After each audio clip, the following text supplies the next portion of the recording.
গরম গরম চায়ের সাথে গরম গরম পকোড়া খেতে কার না ভালো লাগবে বলো। তা পকোড়াও গরম গরম ভেজে সাজিয়ে ফেলেছি। চিলি সস দিয়ে, টমেটো সস ছিল না, চিলি সস দিয়ে সাজিয়ে দিয়েছি। চলো রান্নাঘরে যাওয়া যাক, কী করে কী বানালাম। আর ঠান্ডা চলে যাচ্ছে, এই সব পকোড়াগুলো না খেলে মানে ভালোই লাগবে না। এখানে আধখানা বাঁধাকপি নিয়েছি, দুটো পেঁয়াজ, একটা রসুন, আর এইগুলো আচারের লঙ্কা দিলে বেশ ভালো খেতে হয়, সেন্ট ছাড়ে, আর ধনেপাতা, কাঁচা লঙ্কা। এবার এগুলোকে আমি পাতলা পাতলা করে কেটে নেবো, আর রসুনগুলোকে থেঁতো করে দিয়েছি। দেখো কাটা হয়ে গেছে। এবার সব কিছু মিশিয়ে নেবো। মিশিয়ে নেওয়ার পরে এর মধ্যে এবার মশলা দিয়ে মাখিয়ে রাখবো।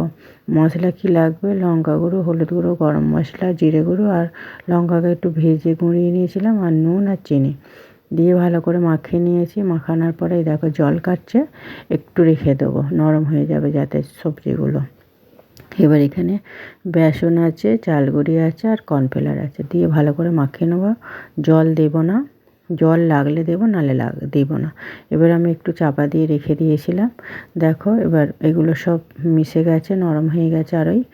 আর এতে আমি আর জল দিইনি। এবার নাড়ু করে করে মানে গোল গোল করে দিয়ে দিলাম, সাদা তেল দিয়ে সব কটা দিয়ে ভালো করে লাল লাল করে ভেজে নেবো, এপিঠ আর ওপিঠ করে।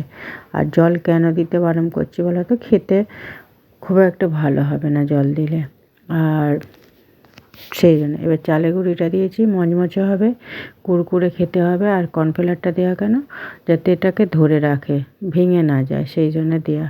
তোমরা একবার হলেও বাড়িতে বানিয়ে দেখবে, ভীষণ ভালো খেতে হয়।